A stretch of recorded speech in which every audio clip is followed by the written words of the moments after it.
Hello friends, कैसे हैं आप लोग। आज हम लोग पढ़ेंगे MAHN यानी master of arts in Hindu studies, जिसमें आज पढ़ेंगे MHN 004 के खंड 4 में इकाई 3 जैन परंपरा में आत्म तत्व, जिसमें आज हम आपके लिए लेकर आए हैं अध्यात्म की अपेक्षा से आत्मा के भेद। तो वीडियो स्टार्ट करने से पहले जो भी फ्रेंड्स हमारे चैनल पे नए आए हैं, कृपया चैनल को सब्सक्राइब कर ले और बेल आइकन को प्रेस कर दे, ताकि जो भी लेटेस्ट वीडियो हमारे चैनल पे आए वो सबसे पहले आपको मिल सके। तो आइए ज्यादा टाइम को न लेते हुए चलते हैं अपने टॉपिक पर।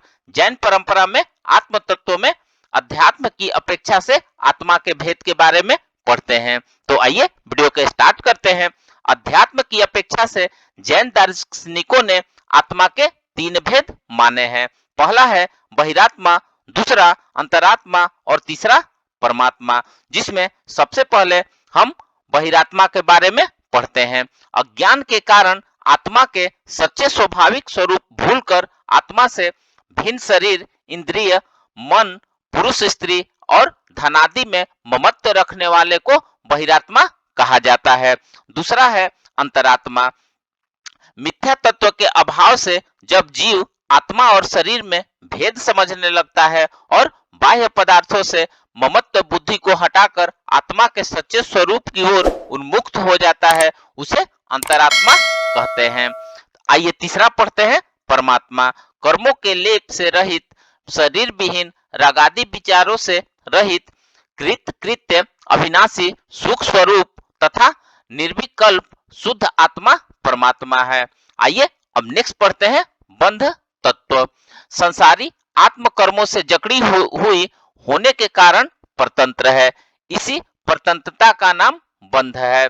भारतीय दर्शन का अनुशीलन करने से ज्ञात होता है कि समस्त भारतीय दार्शनिकों ने संसारी आत्मा के बंध की परिकल्पना की है। उष्मा स्वाति ने तत्वार्थ सूत्र के 8वें अध्याय में बंध स्वरूप बतलाते हुए कहा है कि कसाय युक्त जीव के द्वारा कर्म योग्य पुद्गलों का ग्रहण करना बंध है। जब आत्मा के प्रदेशों से पुद्गल द्रव्य के कर्म योग्य परमाणु मिल जाते हैं तो आत्मा का अपना स्वरूप एवं शक्ति विकृत हो जाती है। अपनी शक्ति के अनुसार कार्य करने में वह स्वतंत्र नहीं रहती है, यही उसका बंध कहलाता है। राग और द्वेष की स्निग्धता से आत्मा और कर्म परस्पर दुग्ध जल की तरह एक मेक हो जाते हैं। विजातीय तत्व रूपी कर्म से आत्मा का स्वरूप आच्छादित बन जाता है, जिससे वह विभिन्न दुर्गतियों में दुख भोगता है। कर्मों की संख्या 8 है, जैसे ज्ञानावरणीय, दूसरा दर्शनावरणीय, तीसरा वेदनीय, चौथा मोहनीय, पांचवा आयु, छठा नाम, सातवां गोत्र और आठवां अंतराय। एक अन्य दृष्टि से बंध दो प्रकार के हैं, शुभ बंध तथा अशुभ बंध। शुभ बंध पुण्य और अशुभ बंध पाप है। आत्मा प्रदेशों पर चिपके कर्म जब तक फल नहीं देते तब तक वे बंध कहलाते हैं।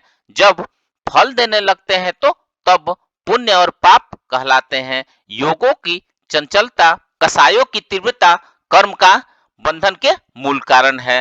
बंध दो प्रकार के हैं, द्रव्य बंध और दूसरा भाव बंध। आत्मा का कर्म के साथ बंध जान द्रव्य बंध तथा कसाय आदि परिणाम जिनके कारण आत्मा का बंधन होता है, भाव बंध है।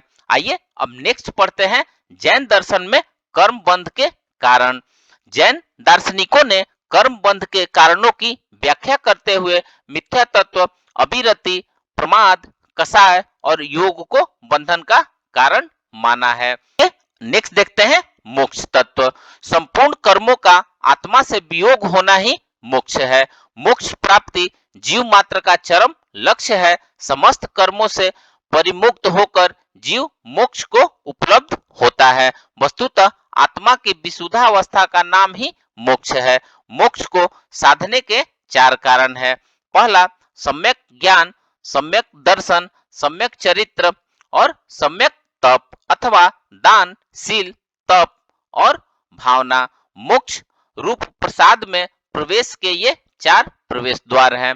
अनंत अनादि काल से अनंतानंत जीव इन्हीं द्वारों से मोक्ष प्रसाद में प्रविष्ट हुए हैं या हो रहे हैं और भविष्य में होंगे। आत्मा समस्त कर्म तंत्र से स्वतंत्र बनकर लोकाकाश के अंतिम छोर पर स्थित सिद्ध शिला पर जा विराजता है। तो फ्रेंड्स, इस प्रकार से आज हमने जैन परंपरा में आत्म तत्वों में अध्यात्म की अपेक्षा से आत्मा के भेद के बारे में पढ़ा। तो मिलते हैं एक नए वीडियो के साथ में, तब तक हमारे चैनल पे बने रहिए। धन्यवाद।